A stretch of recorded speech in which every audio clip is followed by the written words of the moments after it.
Hello everyone and welcome to another video of the Remote Chess Academy. I'm candidate master Juan Cruz Arias and today I'm going to show you a topic of great interest for your practical play since the topic at hand is how to win a one game through simplification. There's a very famous quote by former world champion Lasker that goes something like the hardest game to win in chess is a one game. Well, today we're going to specifically tackle that, and simplification is a technique that perhaps is somewhat underused in the common practical application. What is simplification? Simplification basically says that whenever you have an advantage in the game, the best way to proceed about materializing it is through eliminating everything else in the board. We're going to look at two examples, and the first one is from a game of no one else but Anatoly Karpov, one of the greatest players of all time and one of the greatest applicators of simplification as well, maybe only second to, of course, Capablanca. So we're going to be looking at this game between Karpov and Joel Lautier, and it goes from this Slav defense, something like this. Bishop d6, bishop e2. We're going to go through the opening quite quickly since we want to get to the topic at hand. Rook e8, rook d1, and so far the position is quite even and no advantage has appeared for neither side. h3, b6, e4, and at this position we can already perceive a small difference between the two sides. While the bishop on c1, the queen bishop of white, has quite some scope, as well as the e2 bishop, which at the moment is not a great piece but can be in the future, the bishop on d6 of black is also quite good, but the bishop of b7 is quite restricted by its own pawns. We would say normally in chess terms that this bishop is the bad bishop, because the pawns in the center are put in the same color. We could also say that the bishop on f4 is a bad bishop because of the pawn on d4. This may seem like a very simple observation to say that this bishop is bad, and we could argue for black that there are a number of other factors in play, so we don't have to worry too much about this. However, you'll see from this game that an advantage as simple as this one, just one bad minor piece, can lead to a huge advantage if we take the correct procedure to eliminate every other factor of the position. So, I suggest that you take a moment at this point and think of how we can take advantage of this small weakness of black by starting to eliminate other factors in the position. And by eliminating other factors, which sounds a bit abstract, I'm indicating that we need to exchange the other pieces. If we were to have this very same position, for example, without the rooks, that would be already some progress made by white.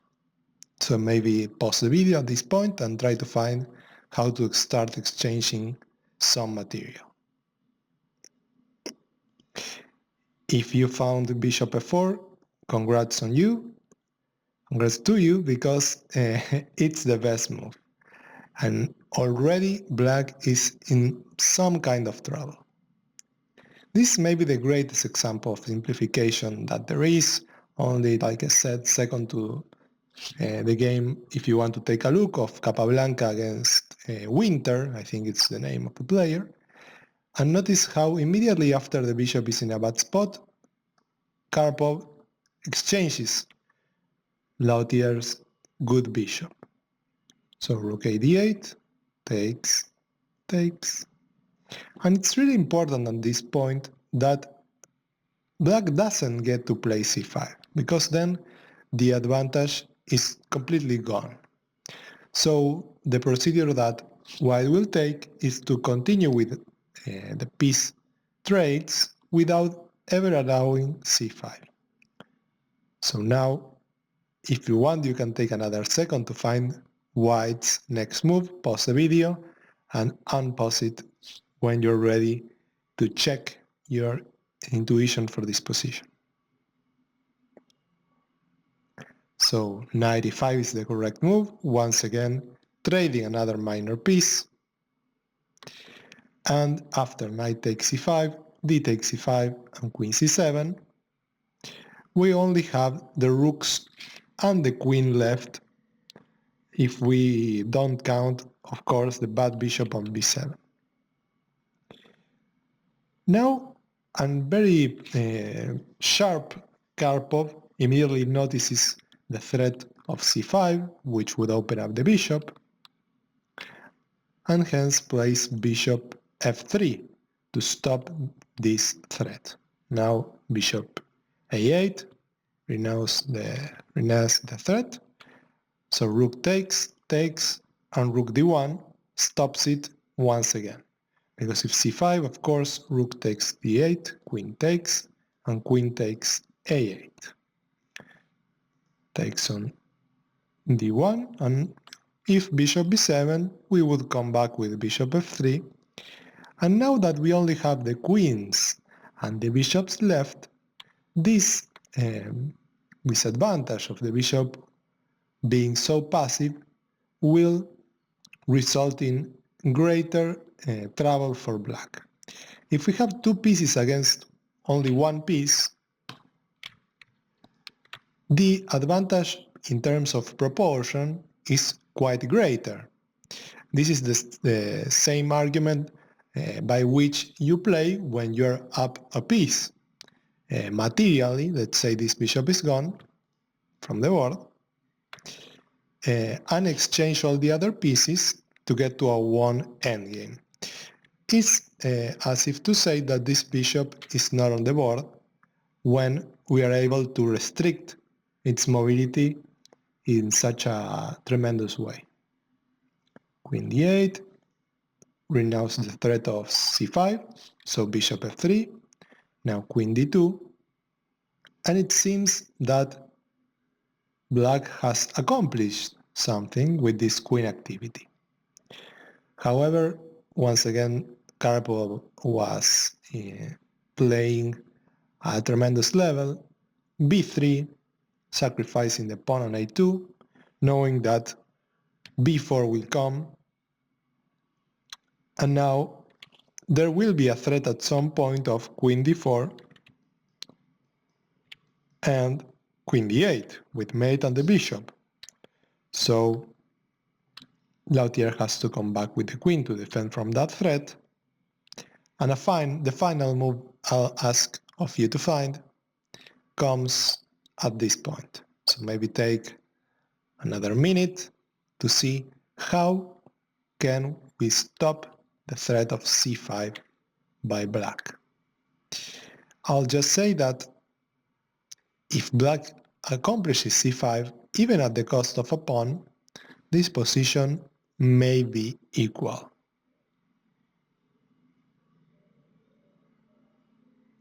Good on you if you found c5, the final nail in the coffin for the a8 bishop, and after b takes, queen takes, the game is, in practical terms, pretty much over.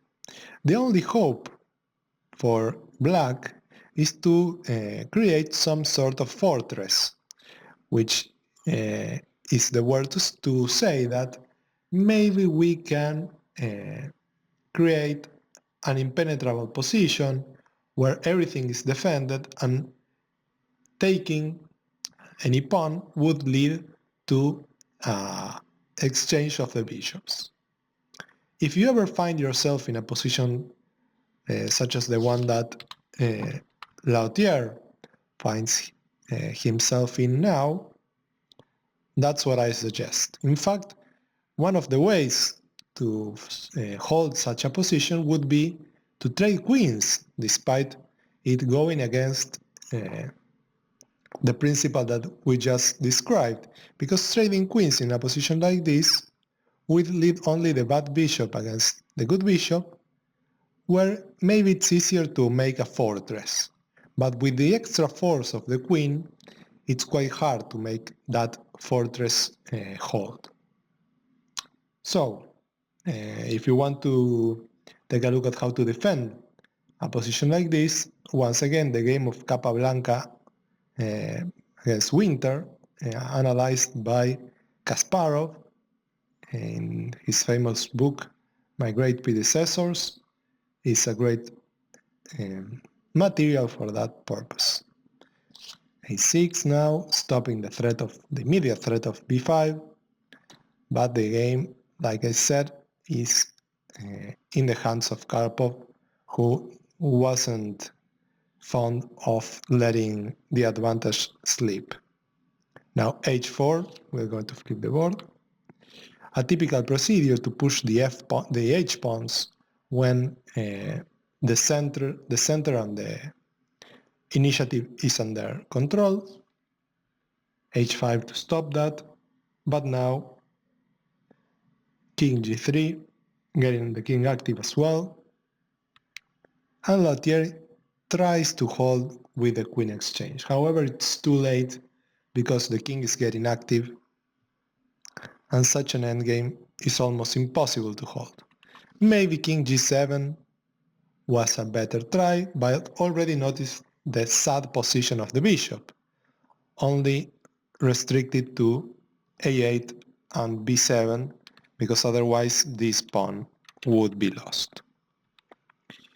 If bishop c8 at any point, trying to maybe sacrifice the pawn to activate the bishop, of course bishop takes e6 doesn't leave any hope for the minor piece, because bishop d7 or bishop d7 are completely stopped, and trading bishops would lead to a lost king and pawn endgame, which is another example of simplification, because we are trading a force that is irrelevant to win the king and pawns endgame because of the greater king.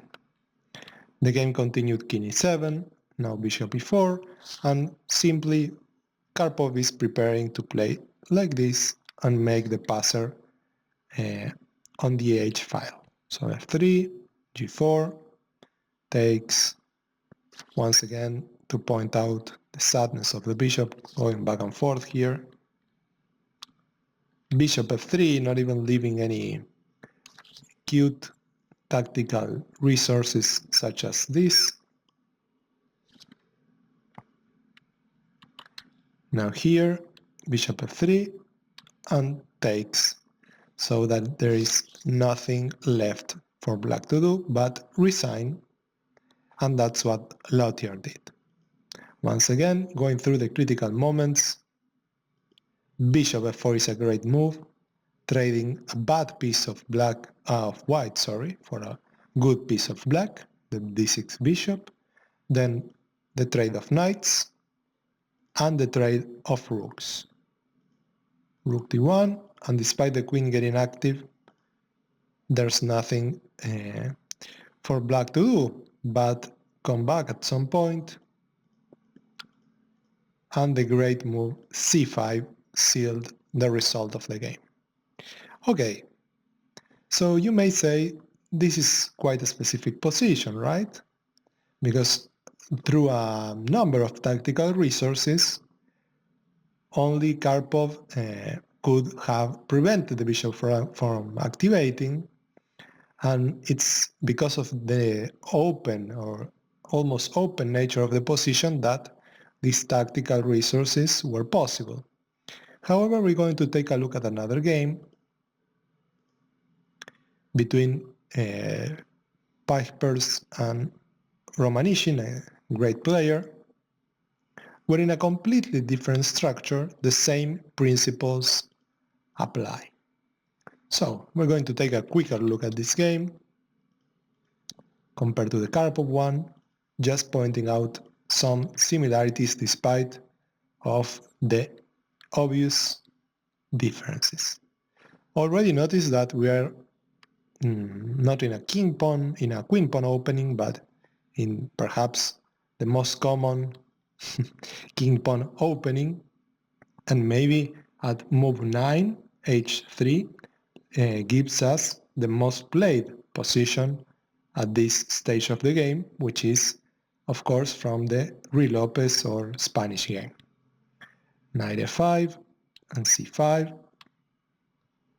bishop b7, and this is the point where the central structure is now quite defined, and as such, good pieces and bad pieces start to appear in the board.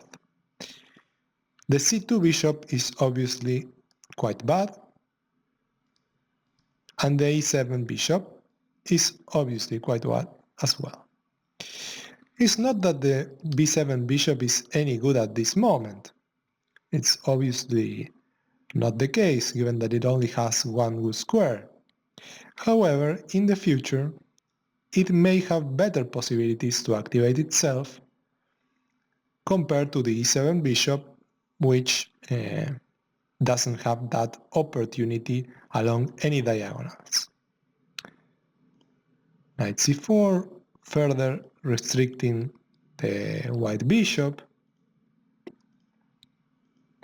We're going to go quickly, as I said, bishop a6, but there are certain points where I want to emphasize the black strategy. Knight takes c2, one less piece of the board, knight h2, bishop c8, now this bishop is getting a bit more active, and bishop g7. Here we come to an interesting point, because white could have refused the bishop exchange by playing bishop e3, for example, or maybe first bishop g5, but they preferred to take here and go with the f4 initiative. However, this makes the game quite more concrete, since if white doesn't manage to prove that this f-file initiative is worth the bad pieces, black will have quite a comfortable game. So, takes, and now this bishop will be completely sealed away from the game after b4 and queen e7. Since e5 is not a move, the only way for the bishop to get active would be through this diagonal, which is quite unpractical, since simply h5 could stop that. So, no bishop. This is like, as I said before, we take the bishop away from the board. So, rook e2 tries to make a play on the f-file to maybe compensate for this piece out of the board. Now a4, queen d8, f6 puts a stop on any threats on the 5th rank, and black prepares for the final trade that will give him the advantage. Knight d7, a great move. And you also may have the question on how do we go about trading pieces? Well, the best way to trade your minor pieces out of the board, or any piece for that case, is to put them in active squares, to put them in squares where it's forced of white to take, otherwise you would have a great piece. That is the case of knight e5. If you don't take it, I could say I'm even happy, because now this knight is also clearly better than this knight. So white took, and now we reach this endgame, where the rook is quite passive, and the bishop is tremendously underused. So, once again, we reach an endgame where don't only have the bad bishop, but we have some extra force to try and break any fortresses that white may try to do. If we were to play this very same position without the rooks, it's, to my eyes, quite easy for white to make a draw just by playing g5, king g3, and holding the position there with waiting moves, because there is no way to force an entrance. Just in case that wasn't clear enough, let me put an example. In the game, rook f2 was played. If white was to get the chance to trade rooks, even without playing g5, this is quite an easy hold. There's no way to get the king into white's position.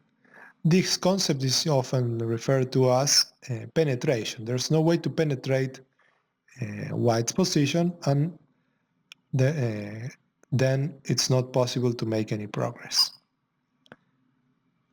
Of course, rook f7 wasn't played, king e7 was played. Now bishop d1 waiting, the rook comes in, positions itself in c3, and now after the trade, it's possible for black to penetrate white's position. There was, however, a final moment of weakness shown by white, because in this position it is possible to hold a draw. Given we have already talked about the concept of fortresses, maybe try at this moment to find the way for white to draw. Pause the video for a minute and let me know in the comments if you were able to find the only way to defend for white. In the game, bishop f3 was played, and now bishop f1, bishop h1 to try and hold this pawn, because if bishop here, so bishop h1 and bishop d3 led to the game to be over, because this pawn now is unstoppable. That's the tremendous disadvantage of the h1 bishop. It's not even worth a pawn. So, once again, at this moment, maybe try and find the only way for, the only method for white to draw. And that should be all for this video. Thank you very much for your attention. And also, let me know in the comments if you are able to play a game with this technique, and share it with all of us at the Remote Chess Academy with a link. Thank you very much, and this is all.